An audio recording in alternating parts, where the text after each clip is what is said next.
문구적으로 나타나지가 않아요. 문구 어디에 그게 있다는 것입니까? 라고 얘기할 때 우리는 대답해 줘야 됩니다. 사례를 통해서 그 위험성을 알려줘야 합니다. 여러분, 법이 맺는 열매는요, 법이 적용하는 사례가 그 열매예요. 그래서 우리보다 앞서서 10년, 20년 동성애 차별금지법을 먼저 제정한 국가들에서 차별금지법이 어떨 때 작동했는지, 누구를 처벌하는데 작동됐는지에 대한 유명한 사례들이 인터넷에 보면 쉽게 발견할 수 있습니다. 가장 먼저 좀 발견했으면 하는 부분이 교회의 지도자들, 설교자들이 탄압받습니다. 여러분, 저기 이 화면에 보시면 2013년 영국 토니 미아노 목사님이 공공장소에서 반대 설교하다가 체포구금된 게 이 동성애 차별금지법 조항 때문이에요. 근데 영국은 차별금지법 이름이 아니고요, 성적지향 차별금지, 혐오금지가 공공질서법에 들어가 있어요. 그리고 평등법이라는 이름에 지정했습니다. 그러니까 이름이 중요한 게 아닙니다. 문구가 성적지향 차별금지와 젠더 성적성 유일한 차별금지가 들어가 있으면 법을 어떤 법으로 부른다 하더라도 차별금지법이다. 여러분, 그렇게 인식하시면 좋겠습니다. 저분은 큰 소리로 얘기했는데 누가 큰 소리로 위협적으로 얘기해서 처벌받았지 반대 설교해서 처벌받는 게 아니라고 왜곡했습니다. 어느 교회 내 진보 언론이. 그래서 제가 토론회 앞두고 찾았어요. 혹시 큰 소리로 반대하지 않으셨다가 처벌받은 사례가 있는가? 찾으니까 발견됩니다. 2002년도에 영국의 해리 해먼드라는 그 청년이 있었습니다. 동성애 반대 편말 갖고 있다가 집단 린치당하고, 집단 린치당한 사람은 처벌 안 하고 편말 든다만 재판에 회부돼서 벌금을 수백 파운드 받았다. 인터넷에 보면 유수한 언론에 다 보도됐습니다. 2002년 해리 해먼드. 교회 바깥에선 하지 마세요. 교회 안에서만 설교하면 안 잡아갑니다. 라는 논리가 있었습니다. 그래서 제가 또 찾아봤습니다. 교회 안에서 저처럼 동성애 반대 설교하다가 처벌받으신 분이 있는가? 여러분 기억하세요. 스웨덴 루터교가 지배하는 아케 그린이라는 분이 자기 회중에게 동성애 반대 설교하시다가 이 법 위반으로, 이 조항 위반으로 재판에 회부돼서 1심, 2심 징역 1개월을 선고받습니다. 대법원에 가서야 무죄 선고받아요. 그럼 일반 성도들은 좀 무사한가? 일반 성도들도 동성애를 반대하는 신념을 표현하면 처벌받는 게 빵집 사건 사례입니다. 동성결혼 축하 케이크를 달라고 그랬더니 빵집 주인이 안 줬다 이거예요. 근데 빵 주인이 안 줬다는 것만 부각됐는데 실제로는 그 사람이 동성결혼인지 아닌지 모르고 결혼 케이크 달라고 그러면 왜 안 줍니까? 동성애 운동 하시는 분들이 의식적으로 신실한 빵집 주인을 선택해서 거기다가 동성결혼을 축하한다라는 글씨를 써달라고 요구했습니다. 그럼 제자훈련 받으신 우리 새로남교회 만약 성도 여러분이 우리 빵집 주인 하실 때 그런 걸 써달라고 얘기할 때 여러분 어떻게 하시겠어요? 성경의 반함으로 난 못 써주겠다. 니들이 쓰더라도. 이랬다고 동성애자에 대한 공급을 거절했다 이거예요. 그래서 제보대학교 미국의 오레곤주하고 필리, 지금 플로리다주 양쪽에서 이 사건이 터져서 계속 각 주에 1심, 2심, 3심까지 가면서 이분들 다 유죄 판결 받습니다. 6년 만에 작년에 대법원에서 무죄 판결 나요. 성도들도 탄압받습니다. 나 동성애 탈출하고 싶은데 상담했는데 상담해준 상담사와 의사도 자격증 박탈이에요. 전환 치료가 금지됩니다. 탈동성애 도울 자유도 뺏는 것이에요. 교사와 교수가 강단에서 동성애에 대한 피해를 여러 가지로 강요했다고 징계 먹습니다.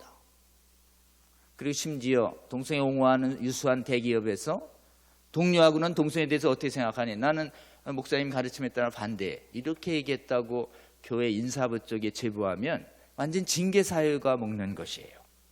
여러분, 이게 동성애 반대 차별금지법 적용된 나라에서 발견되는 열매다. 기억하셔야 됩니다. 반대 설교, 반대 메시지 거부, 반대 상담, 반대하는 교육, 반대하는 의견 표명, 법으로 만들어서 막 처벌하는 국가가 만들어지고 있는 것이 그럴 리가 있냐 그러면 다 사례가 있어요. 여러분, 믿기 어렵지만 증거가 있으면 내 마음에 들지 않아도 믿어야 될까요?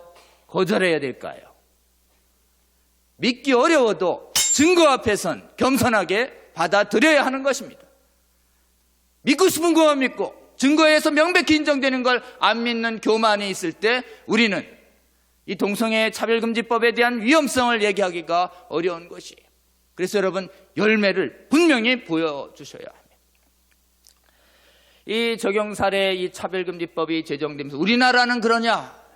우리나라는요, 아직 처벌 조항이 없어요. 그러나 국가인권위원회법에서 채택한 보고서에는 이런 표현이 있습니다. 동성애를 비정상적이라고 말하거나, 다시요, 동성애를 비정상적으로 말하거나 동성애를 윤리적, 종교적인 이유로 잘못됐다고 가르치는 행위, 전부 차별로 봅니다. 다시요, 국가인권위원회법에 이런 보고서가 채택돼 있어요. 그럼 거기다가 차별조항, 벌금과 징역형 조항이 있으면 동성애를 비정상적으로 말하거나 동성애를 종교적, 윤리적 이유로 잘못됐다고 전하는 메시지가 전부 차별금지법 반대로 인해서 처벌 대상이 되는 것입니다. 법조항엔 직접적인 언급이 없지만 적용 사례로 아주 국내외에서 반대자를 처벌하는 법이라는 것이 차고 넘친다라는 것을 우리는 분명히 아시면 좋겠습니다. 여러분, 이 동성애 차별금지법이 우리가 또 막아야 하는 이유는 우리의 신앙의 자유와 우리의 선교의 자유, 특히 복음을 전하되 음행을 금하는 메시지는 빼고라고 하는, 하나님의 복음을 빼고 전하라라고 하는 이 세상의 압박에 우리는 동의할 수가 없는 것이죠. 그래서 이 법이 제정되고 나서 실제로는 해외에 우리 선진교회에게 준 피해가 있습니다. 다음 장을 한번 보시면 동성애 차별금지법이 제정된 우리 선진국가들이요, 교회가 동성애를 놓고 반대할 거냐 찬성할 거냐를 놓고 서로 찬반 세력으로 두동강이 납니다. 하나님의 은혜로 한국교회는 아직 9개 교단이 복음적 입장을 견지해서 한 목소리로 반대합니다. 세계적으로 아주 드문 현상입니다. 그러나 이미 복음의 선진국에는 이 차별금지법 논리와 동성애 정당화 이론이 교회의 지도자들과 성도들을 미혹시켜서 두동강이 나게 하고 찬반이 팽팽하게 나눠지고, 실제로는 동성애 차별금지법을 찬성하는 분들이 교권을 장악하는 데 성공합니다. 그래서 영국의 성공회는 대주교부터 시작해서요, 공식적 입장이 동성애 찬성이에요. 동성애 찬성이면 메시지가 이렇게 바뀝니다. 강단에서 동성애를 금하는 하나님 말씀은 더 이상 적용 안 됩니다라고 복음의 메시지를 변질시킵니다.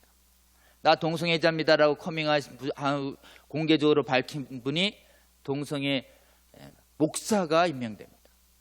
하나님이 가증히 여기시고 금하신 동성애를 축복해달라고 하면, 결혼을 주례해달라고 하면 거룩하신 하나님 아버지의 이름과 아들 성자 우리 주 예수님의 이름과 성령의 이름으로 그분들이 가증히 여겼던 동성결혼을 축복해주는 일까지 교회당에서 벌어집니다. 그게 성공회의 동성애 옹호교단이 벌어지고 있는 오늘날의 현실이에요. 그러니 복음과 성경을 신실하게 믿는 성도들이 참을 수가 없지요. 뛰쳐나가는 것이에요. 별도 교단을 만들어서 별도 예배를 드리고 있는 것입니다. 유럽에서 가장 큰 개신교가 루터교입니다. 종교개혁 500주년이에요. 루터교도 성공회와 똑같이 동성애 옹호론자들이 교권을 잡았습니다. 그러니까 신실한 루터교인들이 뛰쳐나가는 것이에요. 한국에 가장 큰 영향을 준 장로교가 있습니다.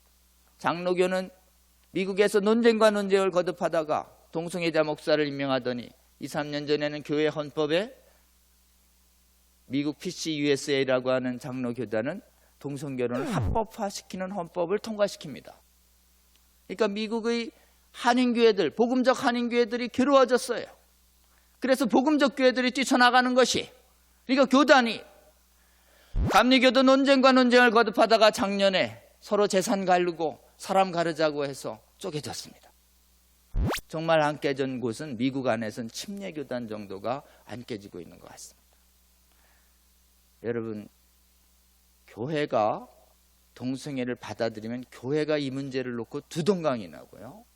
그럼 동성애 찬성교단은 동성애 옹호론자들이 막 몰려와서 번성할까요? 위축될까요? 더 번성할 것 같아도 실제로는 이분들은 신실한 신앙활동에 관심이 없어요. 그래서 실제로는 동성애를 옹호할수록, 옹호교단일수록 교세가 위축되고 교회는 비어가고, 세상법에 의해서 탄압받는 복음적 교회는 오히려 탄압 속에서도 성도들이 늘어가 나가고 있다는 것이에요. 여러분, 교회가 심각하게 분열되고 있고, 교회가 이 교회 안에서 동성애 차별금지법과 옹호이론을 지지하시는 분들이 차별금지법 제정에 앞장서는 것이에요. 그래서 동료 복음 신실하게 지키고 말하고 있는 성도들이 법에 의해서 탄압되도록 주도하거나 방치하고 있는 것이 서양교회의 현실인 것입니다.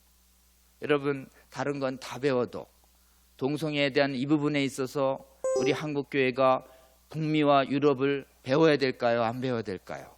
저는 안 배워야 될 걸로 성경과 성령에 기해서 굳게 믿습니다.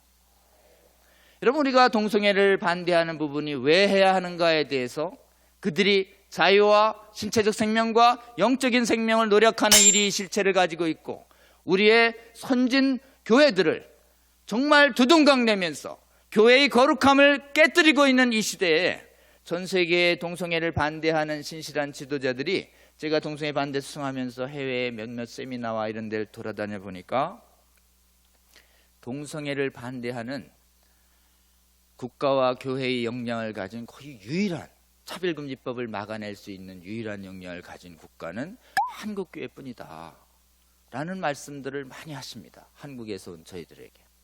그러면서 그분들이 계속 부탁합니다. 제일 중요한 것은, 차별금지법 제정을 막는 데 있어서 가장 중요한 것은 교회가 복음 안에서 이 문제를 놓고 분명히 인식해서 미혹당하지 않고 하나의 목소리로 분열 없이 반대하는 것이다.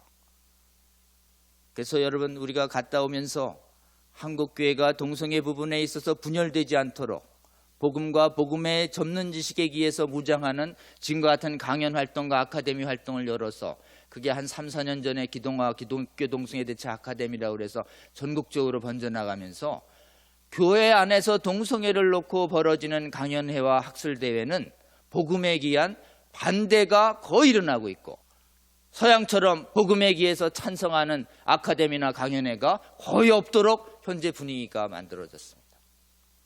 여러분, 꼭 기도해 주십시오.